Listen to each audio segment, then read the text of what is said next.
Well, Kevin, give me your thoughts on that final game of pre-season. Yeah, well, a bit disappointed really in what we've been trying to do and what we're all been about during the pre-season, and I thought we were just second best, certainly second half. First half I thought we contained them quite well. I think they had one shot on target.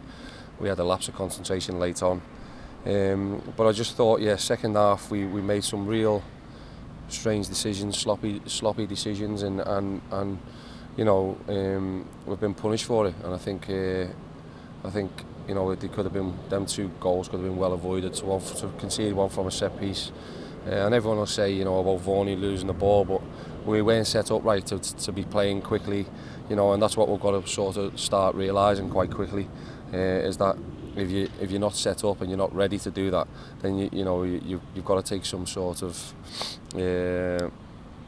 ownership of it, and I think today we lacked a lot of ownership of what we wanted to do and a lot of leadership in that resource. You could see that all them, they were on top of everything. They all stuck to what they know and what they do, and unfortunately, we couldn't in the second half, and I think that we got punished for it.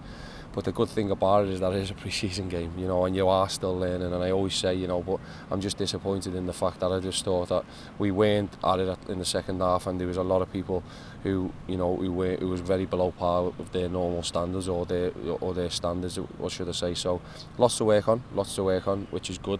I would have liked a bit less, but. Yeah, we'll just look forward to getting back in Monday and going again and getting ready for Colchester. Now, obviously, we know there's a transition in style. Are we seeing elements of the fact that we do need to be a bit more patient, and because we've only had a few weeks to work on it? Yeah, of course. I think it's going to take time. This is the first time Kano started. We've got Christine who played in the other game with Steady, so we've got all different options today. But today we weren't able to utilise them, so it was just like, you're the 11, get yourself out there, get yourself through the 90 minutes, don't come off injured, and then we've got everything to work for at the weekend. And that's the beauty of the squad. What we've collected is because we've got other options. We chose to make 2 11s today so that everyone got real good game time. But for me, there's still, and I'll be watching that game. Tomo was there today, so it shows how much importance it was to that one as well. And I'm hoping that went a bit better than this one. And if it did, then it might give me a little bright smile. But no, listen, look, I can remember this time last year, and I was coming away from Coventry with this disappointment, if you like. We're in a pre-season. I've got to remember that we're still in a transition period. We're still trying to learn new things about the players. We're still trying to get the best out of the players, and find out what makes them tick. But listen, we're not far off, and for me, I think we'll be ready come next week. Is there elements, I know you'd like to see your team play out from the back, is there a notion that they've got to make decisions for themselves when's best to play out from the back in terms of risk and safety? Of course, yeah, that's the whole point, isn't it? It's just all man managing and game management, knowing when to play, knowing when not to, knowing the spaces when you can take touches. But I just thought we just got everything just a bit lopsided today, and it was all on the opposite side of what we wanted it to be. We just made some real, just wrong decisions, if you like, and ultimately when you do that, and with a team who press you high up and stuff, we warned them at half time, these are the team, we warned them, they knew, everyone knows how Luton play, and you've got to try and break that press. If you break the press, you can really hurt them. But today we didn't break the press at all. We didn't try and go long, and when we did, there was aimless balls really.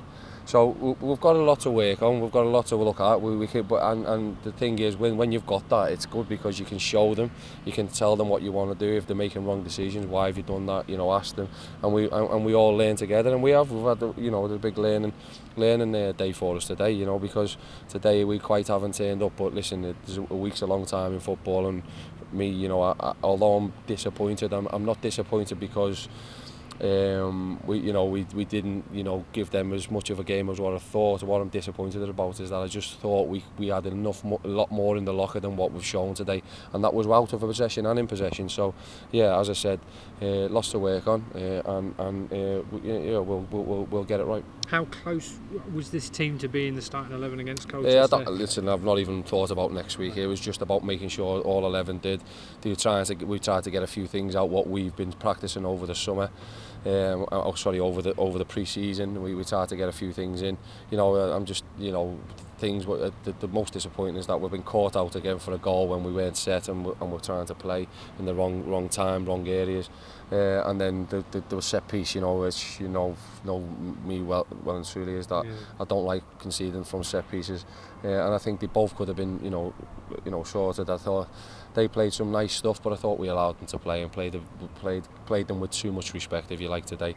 But look, it's good because we've got a big cook up the backside just before the season starts. So yeah, it just makes me more determined this week, and they'll be hearing my voice a lot more, and it won't be the happy and the chatty one, and it'll be the more this is what I'm expecting. And so yeah, it just gives us all a bit of a kick up the backside, and we'll look forward to next week. It was obviously the last friendly. How would you assess the pre-season campaign overall? I'm delighted with the way how it's gone, because the lads have put in a lot of hard work. Again, they've been playing under stress and fatigue and stuff like that. But for me, I mean, I've just I thought the quality of opposition has been great too.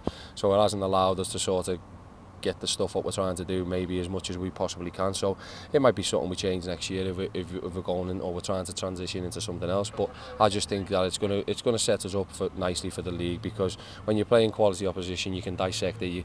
Luton are a top team. We've spent a lot of money. Strong team today. Very strong side. We've spent a lot of money over the last coming years. They've been together now for 3.5 years, and it shows, because there's a lot of lads there who know exactly what the role and responsibility. I think we had a lot of new lads in the team. Apart from the back four, Ross is relatively new now. He's only been with us a year, but not played much football, only 18, 19 games. So he's got a lot to learn too. We had all the front four basically. If you include Louis now, I just thought we've got so much more to come, and I just thought today they just didn't show it. But listen, you're going to have days like that. We're going to have to learn that we can change. We know that we've got different personality we can throw in, which is great. We can be different, sort of animals, if you like, when we're going up to games and leading up to games. But today I just thought Luton just looked the better outfit, and they got what they deserve really in the goals. Got to ask about Louis Alessandro, because we've noticed he's obviously played a lot up top a lot over pre-season. He's been absolutely fantastic, hasn't he? Yeah, I mean, Louis is just a quality player, a quality lad, good kid, lovely to be around, great in the training ground, and I think the lads who have brought in, they've just took him to new levels, and which is good. What we want now is, NCO is learning a lot. He's trying to take a lot on board. Same with Tomo, what we expect out of possession, all that type of stuff. What we want now, though, we want them expressing themselves as well. So I've got to find what makes them tick. I thought Kano's done fantastically well. He's a real handful up there, and then we've got to add Christie in and everybody else to that. So yeah, I mean, listen, it's not all doom and gloom. I'm not really, I'm just disappointed, because I just don't think we show what we're about today, and that's the disappointing side of it. But I know there's so much more to come from this team and this squad, that we can really go to work with the analyst side of it over the next couple of days, me and Somo and the staff, and we can dissect it and make sure that the lads know what their roles and responsibilities, and get that out of them. And it'll only bode well for the season coming up, that you've played against quality opposition, because you'd rather it now before the season starts than next week and the week after and the week after. So that's why we chose to have these quality games, so that we could pick out at all our weaknesses, and then hopefully we can sort them out and get them ready and right for next week. Louis, I mean, you must have looked at all the players coming in and thought, oh crikey, am I going to get much game time? But I mean, there's two ways players can go about it. They can either sulk and go into the shells, or they can step up to the plate, and he's certainly done that, hasn't he? Yeah, of course. Listen, I think all of them have. I think we got all the players in really early, really quickly, just so that we could sort of start embedding them. But you can see, it takes time. It takes time for lads to adapt to different surroundings, to different ways of playing, to the way we want to play, to what we want to do. And as I said today, I think we just made some really just sloppy mistakes in terms of errors of judgment, which we want to eradicate quickly. But I'm sure come next week we'll be ready and prepared for Colchester, which is going to be another tough game, because I thought they were one of the best sides who come to our place last year, and they've done really well in the market this year. So Yeah, I mean, although we done the double over them last year, it weren't for the one of going through 2 really tough games against them, and we know it's going to be tough next Saturday, but we'll be ready and we'll be preparing this week, as we always have, for another tough encounter, and hopefully we'll get the result and the performance we want. Final question. Richard Duffy sat over there. Have you made a decision on the captaincy yet? No, I haven't. I haven't really thought about it, because we've been. But yeah, we'll be probably releasing something this week regarding that. So yeah, I'll let you know when I know. And Will Patchin, who's back today, obviously we saw a glimpse of him. Is he now going to be in contention, or is he going to take him another? It's going to take him a good while. Yeah, he's quite way behind the lads, but he's training fully now with the boys. He got himself 15-20 minutes a day. He'll be playing in the game on Tuesday too, trying to get his minutes up. But you know, I think we'll be seeing him maybe, you know, in the League Cup game when we can get him extra minutes and get him in proper competitive games. So, but yeah, delighted that all of the lads are fighting fit at the minute. We've had Kells who's dropped out on Bran, but yeah, so we're down to just Ross at the minute as an established first team goalkeeper. So what we've got to do is just put him on a bit of cotton wool, just so that we don't lose him. And yeah, but listen, I'm delighted with the squad we've got, and I think that there's still lots to learn, still lots to come, and today proved that. Do you think you'll bring a third goalkeeper in if you've got an injury or not? Well, listen, we'll just have to wait and see. Bran, I think, was hopefully going to be back before next week. But yeah, I mean, we'll have to probably discuss that within the team, and then hopefully maybe go to the boss and see if we can squeeze a bit more out of his pockets. But he's been brilliant, the boss. He's flew back from Florida today and come right here, so he's obviously going to be shattered. I haven't managed to see him yet, because he's probably had to shoot off. After watching that, I'm not surprised though. so yeah, but yeah, I'll have a chat with him later. Hopefully he's okay, and yeah, I'll probably catch up with him Monday.